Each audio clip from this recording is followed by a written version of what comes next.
John Zogby from Zogby Analytics on right now to give us his take on the interview. John, what are your thoughts on last night? It was extremely powerful. I mean, here's James Comey itching to get his side of the story out, and I think he did. I think he did effectively. I don't know that it moves the needle very much. I think most folks are locked in about their feelings towards Mr. Trump or towards James Comey and let's call it the elite.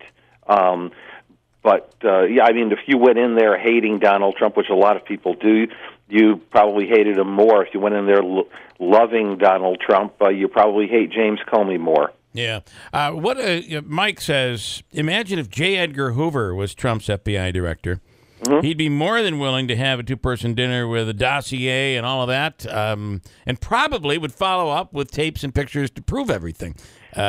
Is this unprecedented, what Comey has done here? Absolutely. Yeah. You know, to have an FBI director, I mean, that is an institution and a solemn position. At least at the time, J. Edgar Hoover was the longtime director of the FBI. You know, he was not only beyond reproach, but a power unto himself. He was his own institution. But to air this out and air it out publicly, to suggest, you know, what, you know, folks have known right along that there allegedly is this dossier. You know, in other words, Comey is crawling into the mud and wrestling with the President of the United States right now. That in itself is unprecedented. Yeah. Unprecedented. What about the word inappropriate? What do you think? Good question. I'm going to tip on the side of inappropriate only as a tactic, because anybody that does crawl into the mud with Donald Trump emerges as a loser. Trump just has this unlimited stream of texts, tweets, emails that he sends out, and it's hard to be a winner against him. On the flip side of things, Comey obviously has a story to be told. Yeah. We've heard it before, but I mean, the first conversation he has with the president-elect, Trump says to him, "I expect you to be loyal." Oh, that's something that we need to understand and to be reinforced. That's just not the way things are supposed to be. Yeah. Manaski brought up a point on this that bothered, and I'm not sure I agree, but you say that you think that he completely wavered and sold out when it comes to the loyalty issue. No, I don't think he sold out. I just think it was very telling that Comey, even in his own words, admitted, I mean, he is the director of the FBI. When he sat down face-to-face with the president was pushing him, Comey says, for loyalty. And he said, "Mr. President, I can give you honesty." And then Trump said, "Well, how about honest loyalty?" And I'm pretty sure Comey said in the interview, he repeated honest loyalty, almost like an acknowledgement of, okay, I think he even said in the interview last night, it was kind of like a negotiation, a meet halfway in the middle. And Comey kind of agreed to that. And I don't think he should have, and I don't think that he owed the president loyalty. I just thought it was interesting that the president, against the FBI director, he was able to kind of bend his, what I would say his morals, because he doesn't owe the president loyalty. He was able to kind of bend him to at least verbally agree to, okay, honest loyalty. Now, ultimately, I didn't get that at all, to tell you the truth. You know, and I read the transcript as well, and to me, it was partially Comey finessing a bad situation, but also I read the language as loyal to honesty, not honest to loyalty. All right, interesting. Andrew's take is someone who went in very heavy against Comey right from the start. So you be one, would you say that came out hating him even more than you did when you went in? Yeah, and I told you during the break, and we disagree on this, shocker, but I think, you know, and I guess I didn't know that he prosecuted the Gambino crime family, more specifically John Gotti, so I don't know that I buy that he was intimidated by President Trump in a room alone with him when he was prosecuting the mob. What's your take on that, John? You know, it's the stripes, not the man. This is the president of the United States, a shocker that Donald Trump is president of the United States, yes, he can be a very imposing figure. It's the institution. It's also the understanding, I'm sure, by Comey that this is not going to be politics in D.C. As usual. I'm going to really have to be on my toes. Yeah, I didn't get a sense of Comey bending. Remember, the flip side of all this is that Comey is the one also being blamed for the defeat of Hillary Clinton. And so here he is getting badgered from both sides now. And the president talking about, what did he call him? The president called him slime ball? Slime ball, yeah, that's really appropriate. I agree. It's just there's going to be a new table book of just the names that Trump calls people. Yes. And it might be an R-rated book, by the way. But I find it kind of interesting that as he comes, as Comey's standing up and he's got both sides that are against him. The president's coming out and saying, listen, you followed the polls. Polling is what dictated you because you wanted a job. You thought Hillary was going to get elected. I got to tell you, I kind of think that's reinventing what Comey said. He really didn't say that necessarily.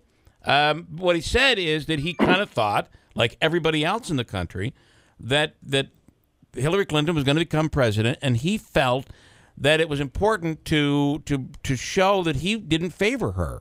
Do you buy that? Oh, absolutely, I do. Look, you've got some information. You're being pushed by the frontline people in your agency who are doing the investigation. They're coming to you and they're saying, we are doing an investigation because we're following this, and it's important. You're the director of the FBI. There's an election going on, the final two candidates in this election. What do? Do you sit on that in the name of tradition?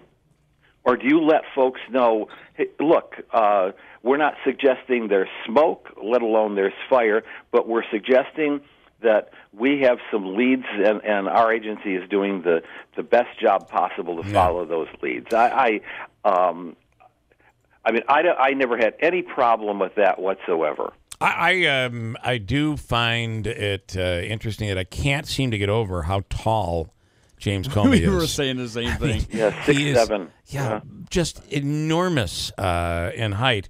And that certainly is even more enormous when it comes from my perspective. I think one of the big losers last night might have been Loretta Lynch. What do you think? Big loser, even though that was not his intention whatsoever. In fact, in many ways, he was trying to, I'm not going to say spin, but trying to suggest a complicated position he was in vis-a-vis Loretta Lynch. Yeah, she came off, at least in terms of Comey's interaction, as a defensive wall or a shill for the Clintons, and the fact that Bill Clinton spent 30 minutes on the tarmac with her in the middle of all this alone, has got to be one of the. Well, that's one of the things that has always bothered me about this. Totally inappropriate. Yeah. Can I just say, John, if we were to isolate that audio, you would sound a lot like President Trump. When Bill asked the question about Loretta Lynch, your answer was big loser. Big loser. You got a little Trump in you there this morning, John. We got to use it for a promo. John. I do find that here's a guy, though, that is, being criticized and disliked by both sides. Both sides. Yeah, and he's selling a lot of books. And he is selling apparently it's like hotcakes. The book is selling. So, all right, very very interesting. Do you think the president fires Mueller? I hope not. I don't think that he does, but who knows? He's broken all the rules. Continues to break all the rules. Gets a very narrow cast legal opinion from whoever it is who's advising him, and acts spur of the moment. Yeah. I really don't know. And then finally, along the same line, and you bring it up that he's able to survive all of these things that no politician in the United States has ever survived everything that this president has survived. I think there's a very simple explanation for it. I answered a reporter from the Hill newspaper about this. is this a Teflon president? And I said, no. The crud is baked into the pan so deeply that adding new crud doesn't have any impact on him whatsoever. We know what we got with Donald Trump. And that means this whole thing that the Democrats keep talking about, impeachment, probably not a wise topic to keep going down. No, not at all. Again and again, I have said that this is an anti-elite base, an anti-elite presidency, and James Comey is a representative in the mind's eye of that 40% of the deep state. He's a representative of an old Washington elite and an old form of public service, and this only feeds into Donald Trump's base. And finally, does any of this touch him? You have the stuff with his attorney. You have the stuff with Russia. Does any of it affect the president?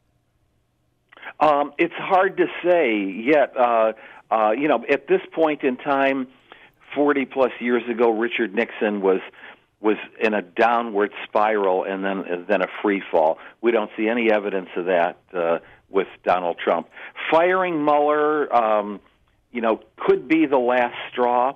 However, I think his base remains pretty loyal to him. All right.